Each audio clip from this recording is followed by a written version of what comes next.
Amém. Amém.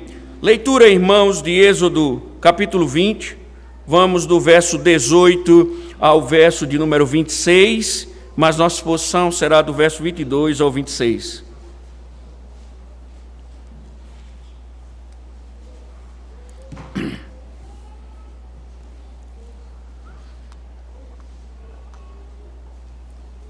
Êxodo, capítulo 20, verso 18 ao verso 26. Cuidemos, irmãos, para ouvir a palavra do Senhor. E ele nos fala o seguinte: todo o povo presenciou os trovões, os relâmpagos, o som da trombeta e o monte fumegante. E o povo, observando, tremeu de medo e ficou de longe. Disseram a Moisés: fale-nos você e ouviremos. Porém, não fale Deus conosco, para que não morramos. Moisés respondeu ao povo: não tenham medo.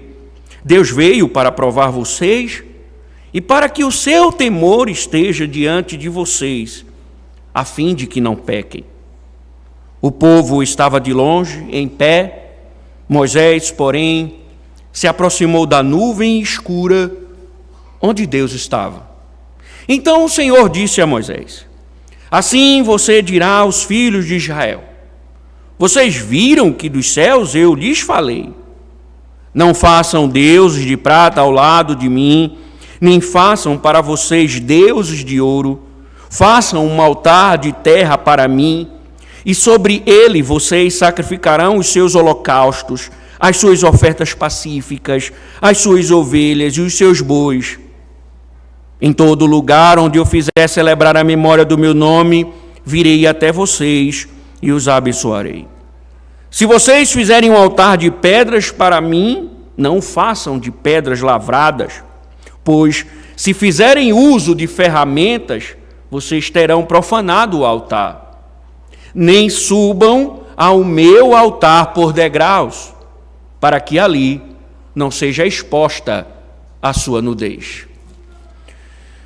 Tua palavra, Senhor, e ao teu povo, e rogamos que o Senhor, autor, intérprete dela, possa nos falar, nos ensinar, em nome de Cristo. Amém. Poder sentar, irmãos.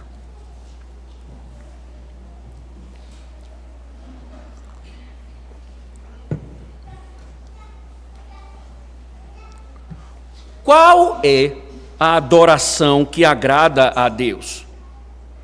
Para muitos, esta parece uma discussão irrelevante e até infrutífera.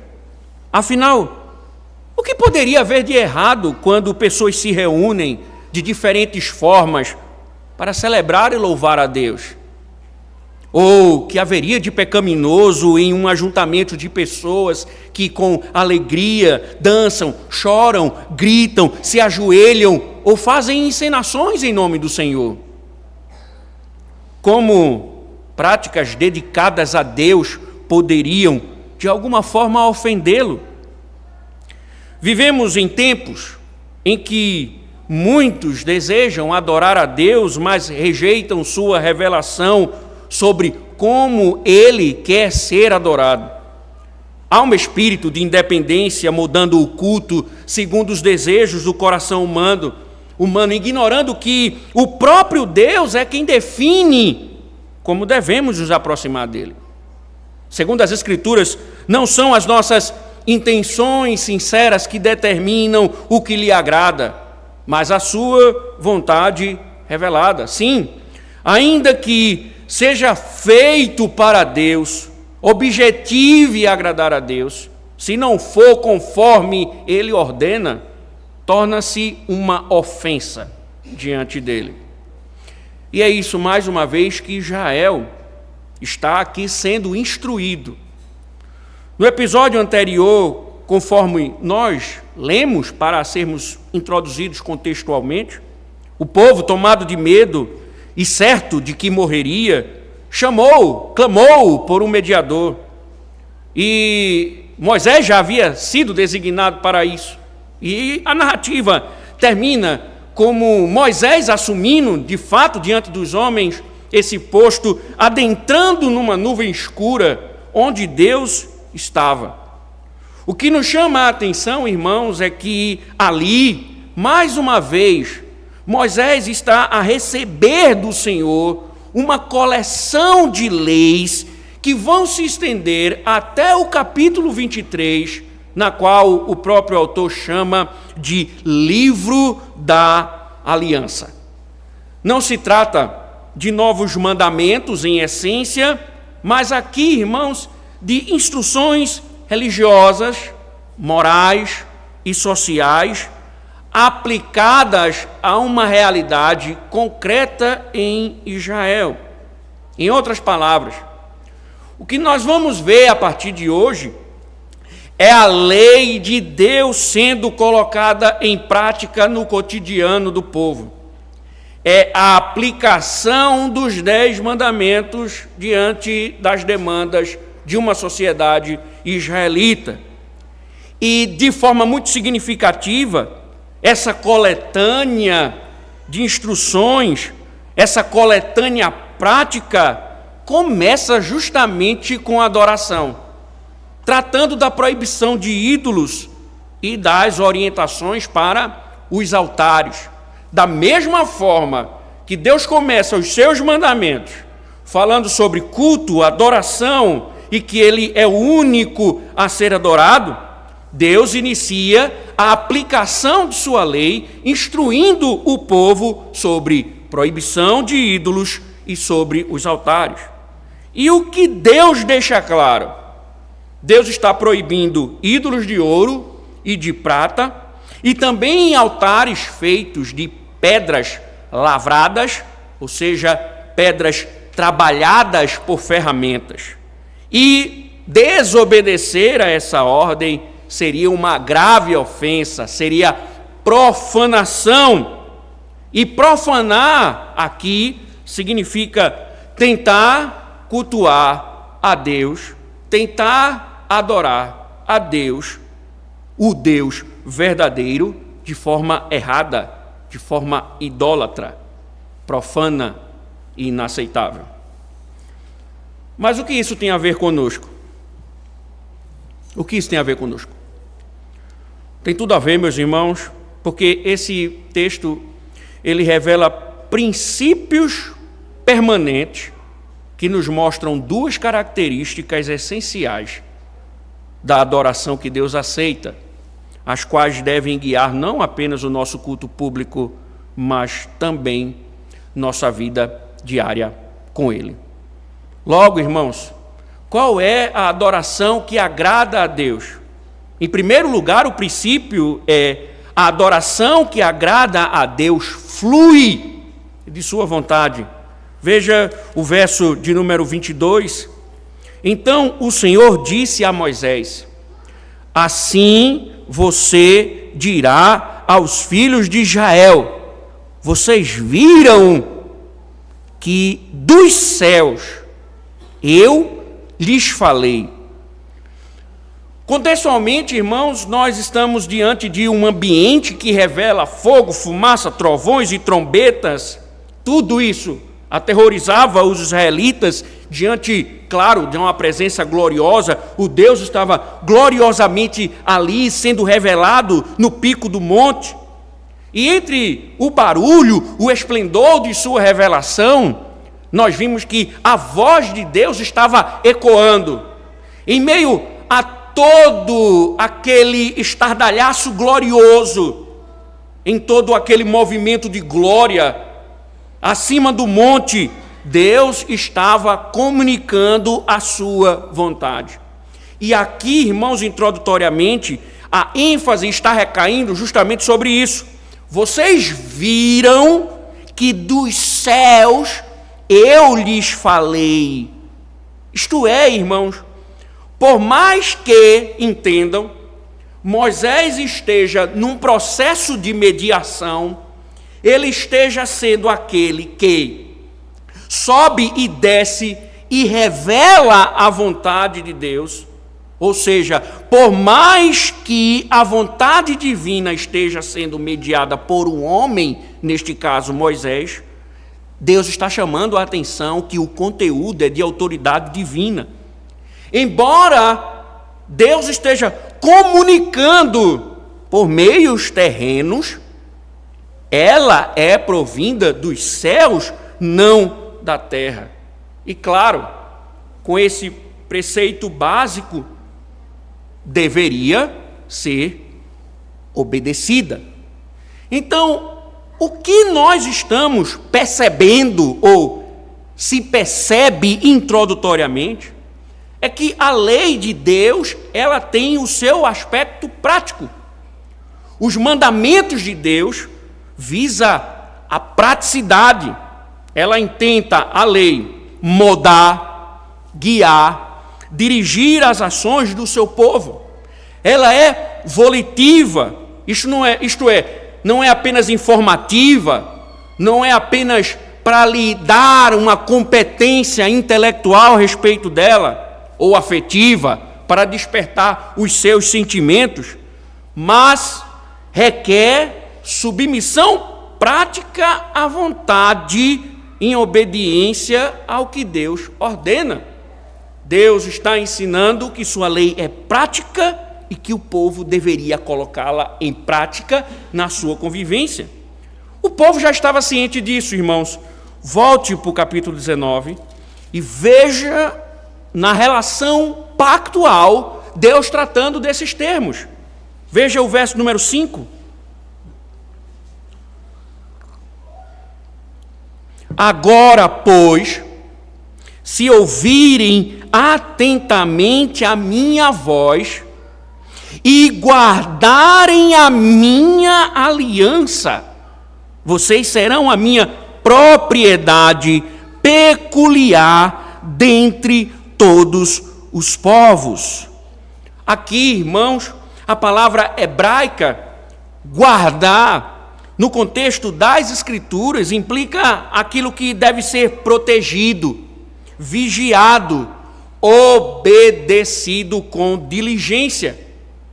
E essas palavras ecoam, irmãos, em todas as Escrituras, em todas as relações pactuais e inclusive em Cristo.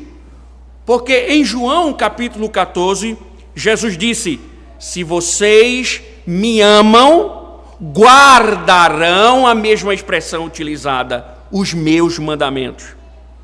Caso contrário, irmãos, sem esse princípio, Tiago, no capítulo 1, verso 22, diz: sejam praticantes da palavra, e não somente ouvintes, praticantes, no mesmo sentido, guardem a palavra, e não somente ouvintes, enganando a vocês mesmos.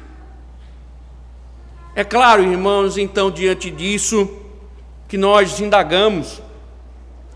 Mas, tudo bem, pastor, o povo ouviu Deus falar ali.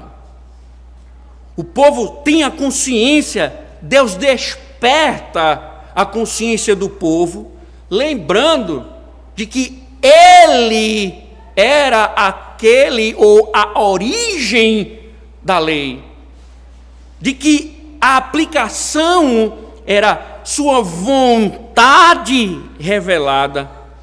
E nós podemos indagar, nós hoje ainda ouvimos a voz de Deus? Sim. Paulo, por exemplo, escreve aos Tessalonicenses e elogia a igreja de Tessalônica pelo fato dela recepcionar a palavra pregada não como a palavra dos homens, mas como palavra de Deus. Paulo está elogiando a igreja no capítulo 2, verso 13, dizendo que a pregação não era ouvida como expressões humanas, mas como a vontade de Deus sendo comunicada. Ele escreve aos Coríntios e é informada a igreja que os ministros, ao pregarem, no capítulo 5, verso 20 da segunda epístola, ele diz que eles estão ali como embaixadores dos quais Deus fala e exorta. Paulo, na segunda epístola a Timóteo, diz a Timóteo: prega a palavra. A palavra usada por Paulo é de um arauto, é de alguém que está a proclamar uma verdade em nome de outro. Quando os reis queriam fazer algum comunicado, as autoridades queriam fazer algum comunicado, eles tinham um arauto. O arauto, ele ia em nome do governante e comunicava as palavras do governante. Paulo diz a Timóteo: prega a palavra, seja um arauto. Portanto, embora distantes das revelações do Monte Sinai, estamos próximos deste princípio. A pregação fiel é a própria voz de Deus e, como tal, deve ser recebida e praticada. É isso que Deus espera do povo da nova aliança e esperava do seu povo na antiga aliança.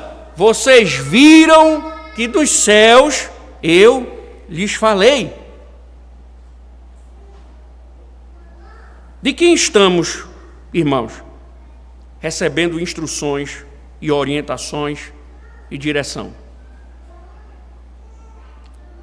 O povo poderia, por causa do caráter da mediação humana, amenizar as palavras, reduzi-las à insignificância, tratá-la como não sendo divina.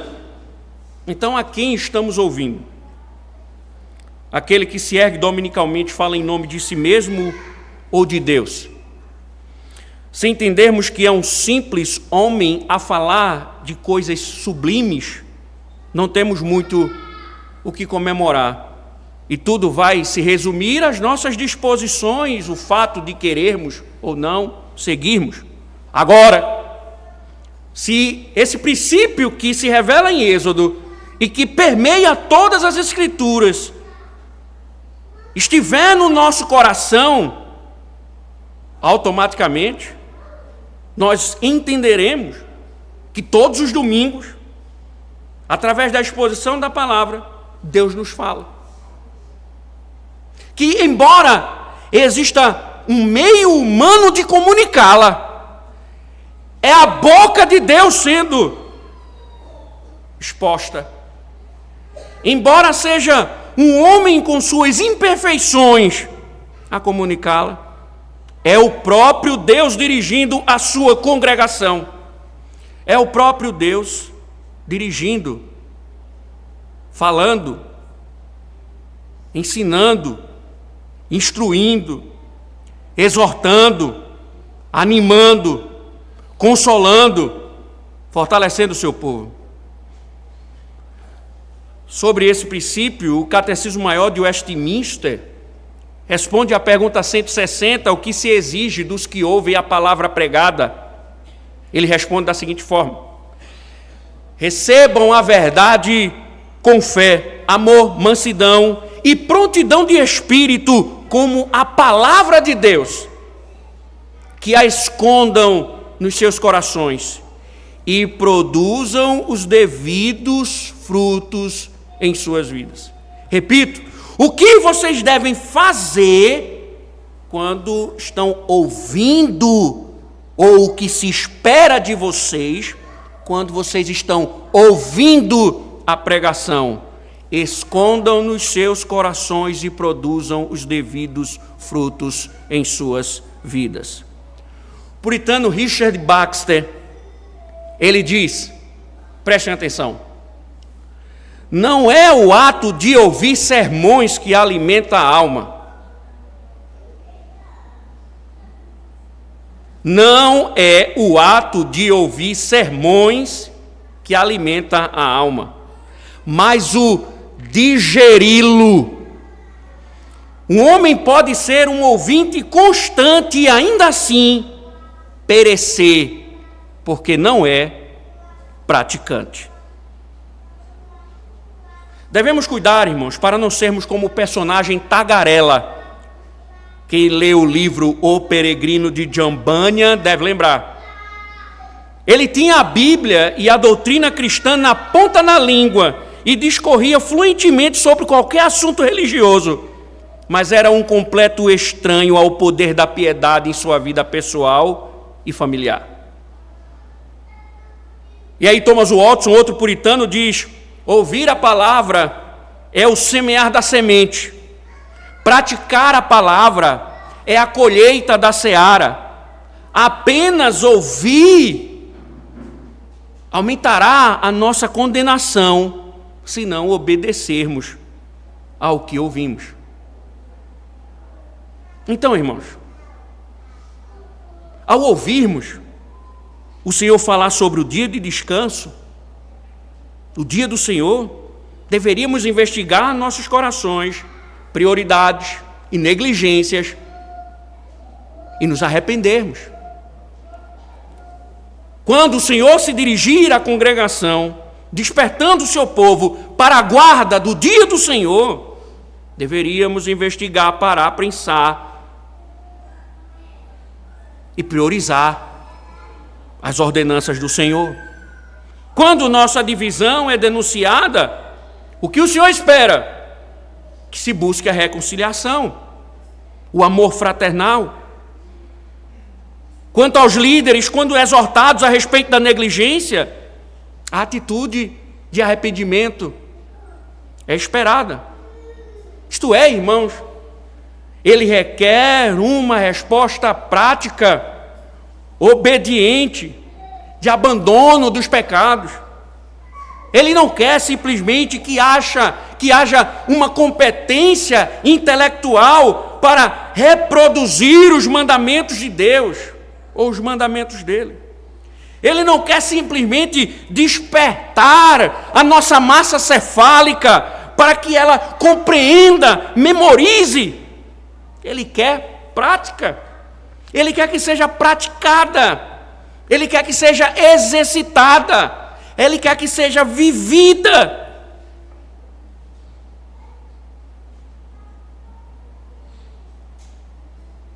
Por que, irmãos, então, tratamos de diversos assuntos aqui, o Senhor fala ao seu povo, e ainda assim, observamos a dificuldade de submissão?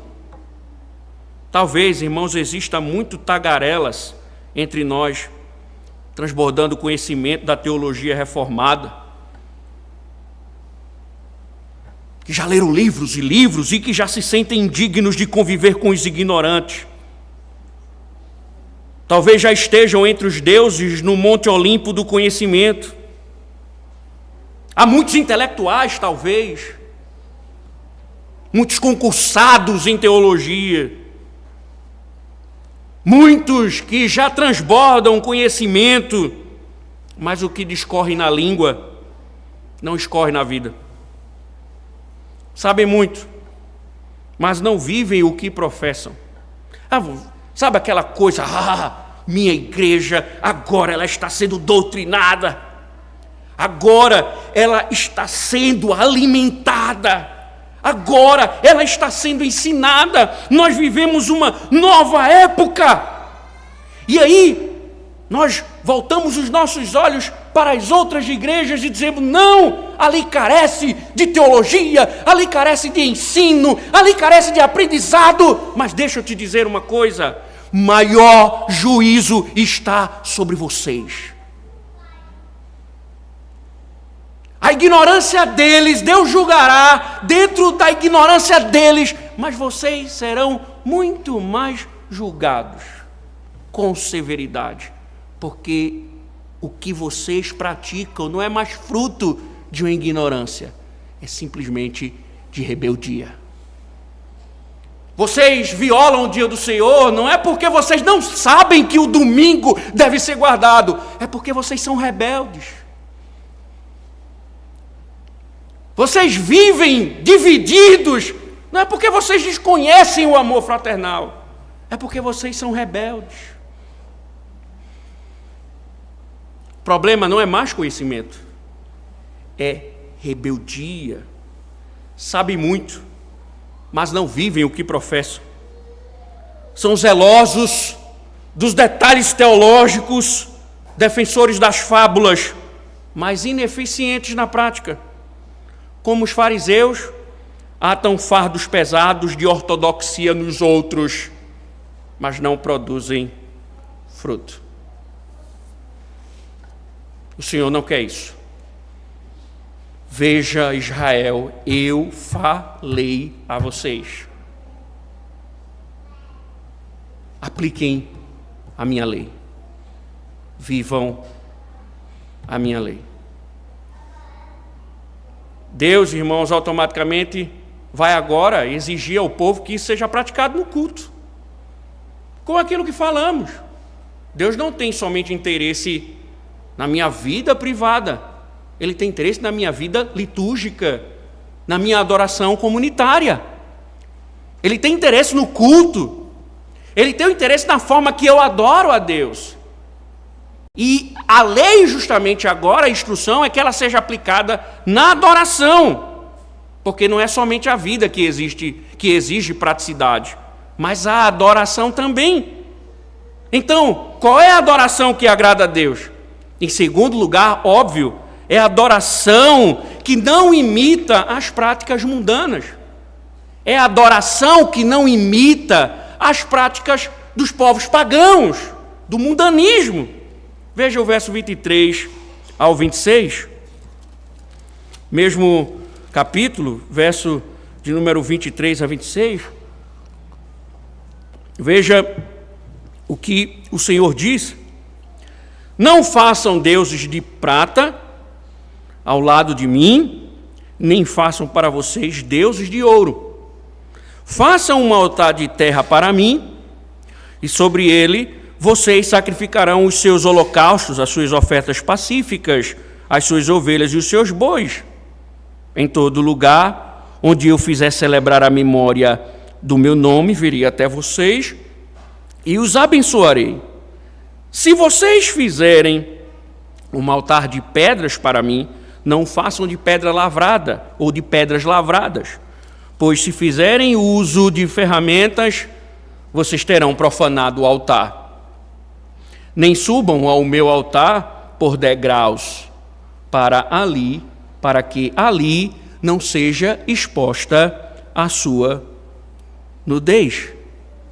É interessante, irmãos, que você observa que aqui, devido à semelhança com o primeiro e segundo mandamento, não terás outros deuses diante de mim, não farás para ti imagem de escultura.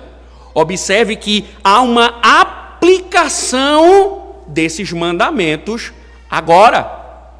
É o primeiro e o segundo mandamento sendo aplicados, só que com foco diferente. O segundo mandamento, o foco era a representação. Não faça deuses diante de mim. Por quê? Porque os deuses criados, eles refletiam as coisas criadas. Não faça nada que há no céu, que há na terra. Só que o destaque aqui, a aplicação da lei está mostrando algo mais amplo. Não se destaca aqui a representação, mas a sua produção. No caso, eles eram feitos de ouro e de prata, que é uma designação na estrutura do texto para falar de metais preciosos. E aí Philip Ryken faz um comentário em seu livro comentando Êxodo, publicado pela Cultura Cristã. Ele diz o seguinte: naqueles dias, a maioria dos ídolos era feita de prata e ouro. Alguns eram moldados completamente em algum tipo de metal precioso. No caso de outros, uma fina camada de metal era aplicada a uma figura de madeira. Em todo caso, o metal precioso fazia parte da atração. Ídolos eram algo para se contemplar. Eles tinham um apelo visual. Eis a razão, irmãos, pela qual eles faziam parte da atração. Não era simplesmente o ídolo, mas a sua beleza atraía, fazia parte da idolatria, o visual, o apelo para o visual. Isto é, não importava apenas ser um bezerro, tinha que ser um bezerro de ouro. Mas além de Deus proibir as imagens idólatras que competissem com ele, Deus está aqui proibindo esse apelo visual. Não faça de ouro e de prata. Não faça desse modo. Não faça nesse estilo. Por quê, irmãos? Porque Deus não queria nem o ídolo, automaticamente. Então Deus não está não somente proibindo o ídolo, a forma, mas também está chamando o povo para que a adoração não pode ser uma adoração que tenha elementos atrativos, apelos visuais. Para que a idolatria dos idólatras não seja despertada. Da mesma forma se dá com o altar. O Senhor diz, pode ser de terra ou de pedra, ou os dois, mas caso seja de pedras, o Senhor diz, não podem ser lavradas. Por lavradas, como expliquei, entenda que é uma pedra trabalhada com instrumentos e ferramentas. E o que acontecia? Quando esse trabalho era feito numa pedra, ela ganhava uma forma. E aí o puritano Matthew Henry explica, para que não fossem tentados em pensar em uma imagem de escultura, não deveriam moldar as pedras com que fizessem seus altares, mas empilhá-las da maneira como estavam, toscamente, ou seja, da forma que Deus as criou. E era lá, nesse altar, que os sacrifícios eram oferecidos. Como entender essa questão, então, irmãos? Essa preocupação de Deus? Lembre-se que um dos aspectos da idolatria é que os ídolos, quando eles são manipulados pelas mãos humanas, é uma forma de rebaixar os deuses. É uma forma de colocar os deuses entre os homens, trazê-lo mais para perto, de uma forma manipulada. Contudo, irmãos, um altar como elevação construída sobre a terra, que é o princípio que Deus está colocando, um princípio simples, é uma elevação do homem para Deus que reina nas alturas dos céus. E os sacrifícios ali apresentados não têm o objetivo de atrair o celestial, mas de elevar aquilo que é terreno aos céus. Porque a adoração não é atrair Deus até nós, mas nos elevarmos até Ele. Não é arrancá-lo dos céus e trazê-lo, mas é nos dirigirmos a Ele. Além disso, ele diz, em todo lugar onde eu fizer celebrar o memorial, a memória do meu nome, virei até vocês e o abençoarei. Verso 24, parte B. Aqui, irmãos, Deus está dizendo, olha, eu não estou preso a um lugar, e principalmente se esse lugar for chamado de sagrado. Primeiro que Israel iria peregrinar ainda durante um tempo, e muitos altares seriam erguidos no decorrer do caminho, e Deus está dizendo, não se preocupem que eu não estou preso a um lugar, mas lembrem-se, só façam altares nos lugares que eu designar. No lugar que eu disser que ali deve ser exaltado o meu nome, ali vocês fazem um altar para que o meu nome seja memorável, glorificado. Então, o que Deus está dizendo é, ainda que Ele ordene o lugar do altar, Ele não está preso àquele lugar. Por que isso? Para que o lugar não seja idolatrado. Por fim, irmãos, que Deus detalhista, não é? Ele proíbe escadas nos altares. para evitar nudez. Deus proibiu escadas para que, quando fosse subir para oferecer o sacrifício, seu corpo não fosse revelado ou exposto indevidamente. Inclusive, mais na frente, em Êxodo 28, 42, Deus vai determinar que os sacerdotes devem usar calções, a fim de evitar nudez. Isto é, Deus está exigindo do povo reverência e pureza. A pergunta é, irmãos, qual a razão dessas instruções? Por que Deus se preocupou com isso? Porque na aplicação da lei, Deus está instruindo quanto a isso. A resposta, irmãos, é que Deus queria impedir que o povo adorasse como os pagãos.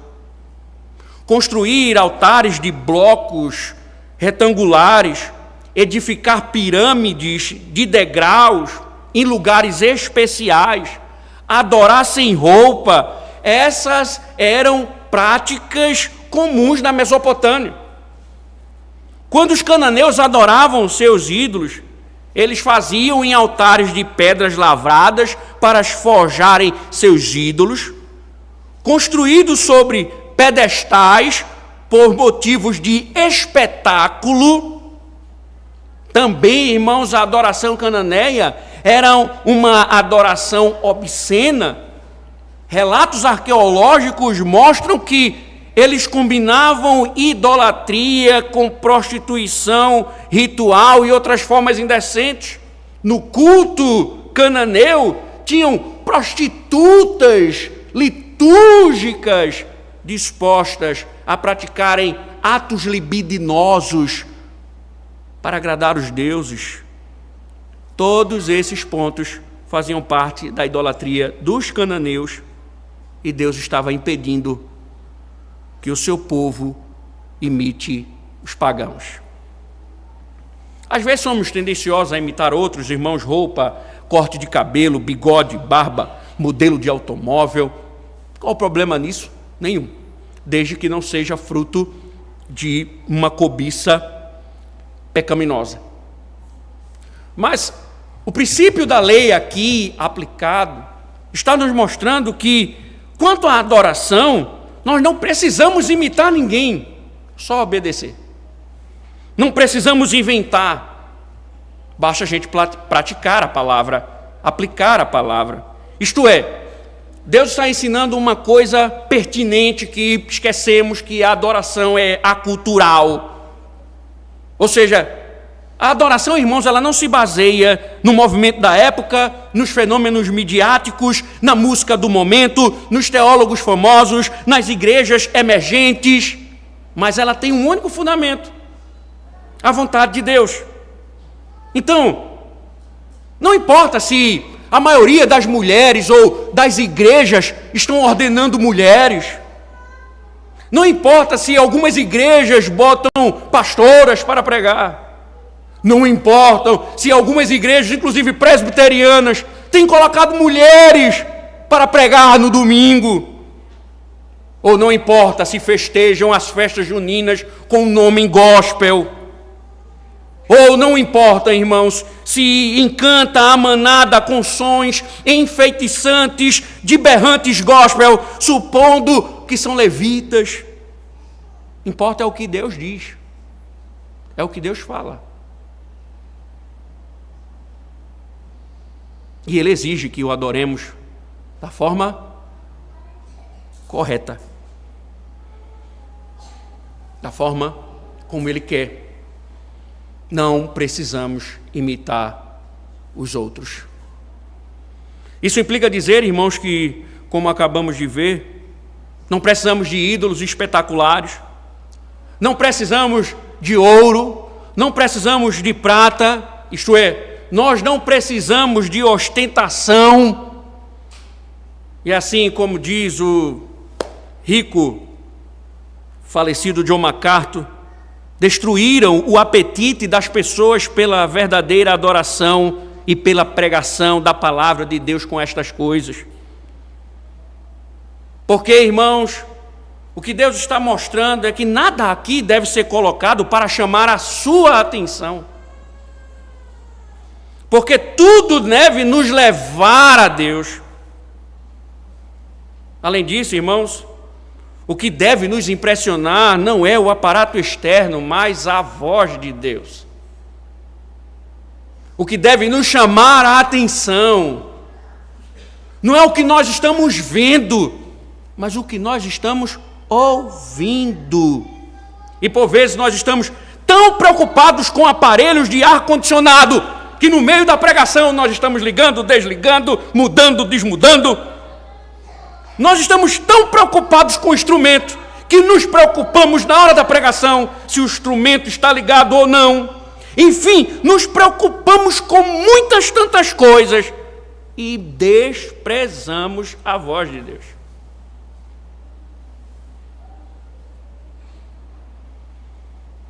E muitas vezes isso se tornam ídolos. Por isso, perdemos de vista o Deus que fala.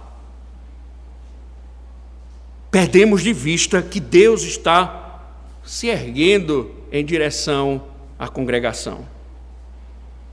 Da mesma forma, irmãos, não precisamos de 1 metro quadrado para manter Deus em cativeiro. Ele está em todo lugar. Não há ídolos que o detenha, nem o próprio universo, com sua plenitude, consegue abraçar ou limitar a grandeza de Deus. Então, em vez de ficarmos mistificando lugares, ambientes, como os romanos fazem, deveríamos saber que Ele vem até nós, não porque o atraímos com uma coleira, mas sim porque buscamos adorá-lo da maneira que Ele ordena. Quando adoramos a Deus como Ele ordena, um culto agradável a Deus sempre contará com a presença ilustre dEle, mesmo que seja debaixo de uma árvore. O que garante a presença dEle, irmãos, não é a pompa, não é a qualidade da engenharia, não é a modernidade do edifício, mas é a fidelidade à sua adoração. O que adianta? O que adianta? Pompas, ouros e pratas, que atrai tantos olhos, que encarceram muitas almas, se Deus não se faz presente.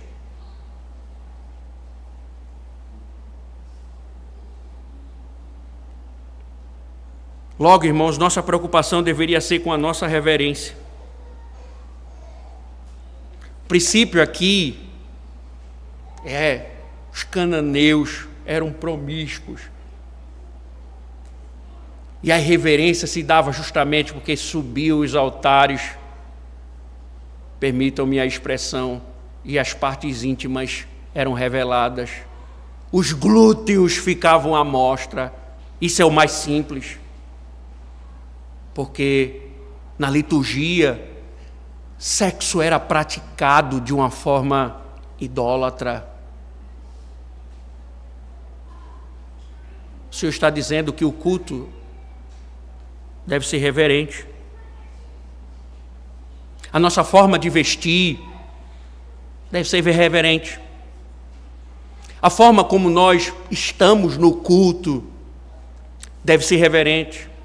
A forma como educamos nossas crianças no culto deve ser reverente. Em resumo, irmãos, nós devemos lembrar que nós estamos ou agradando a Deus ou agradando os homens.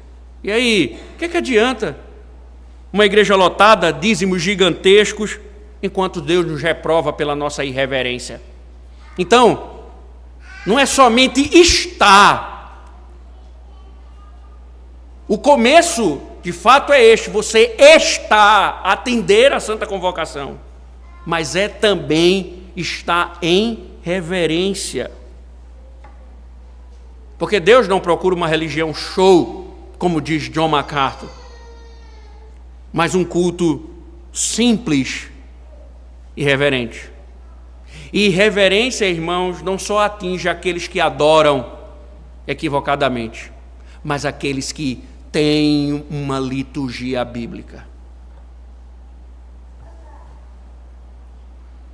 Por fim, irmãos, isso nos lembra Cristo. Isso nos lembra imitar a Cristo. Ele é a palavra encarnada, é a voz de Deus que se tornou carne, a plena revelação que molda nossa adoração. Ele foi, irmãos, aquele que viveu e aplicou a palavra de Deus em sua vida. Aquele que não apenas ouvia, mas fazia. E como tal, irmãos, Deus vai e rejeita altares lavrados pelo homem, porque não queria que a adoração fosse centrada em aparências ou manipulação, mas ordenada por Ele e por meio de Cristo. E por que nós não precisamos de altar? Porque Cristo é o verdadeiro altar, o autor aos Hebreus diz no capítulo 13, verso 10. Por que nós não precisamos de sacrifício? Porque o autor aos Hebreus diz que Cristo é o sacrifício perfeito, capítulo 10, verso 10 a 12. Então nós não precisamos de altares de ouro, de pedras lavradas, porque agora Cristo, e em Cristo nós temos o acesso ao Pai, porque Ele foi obediente.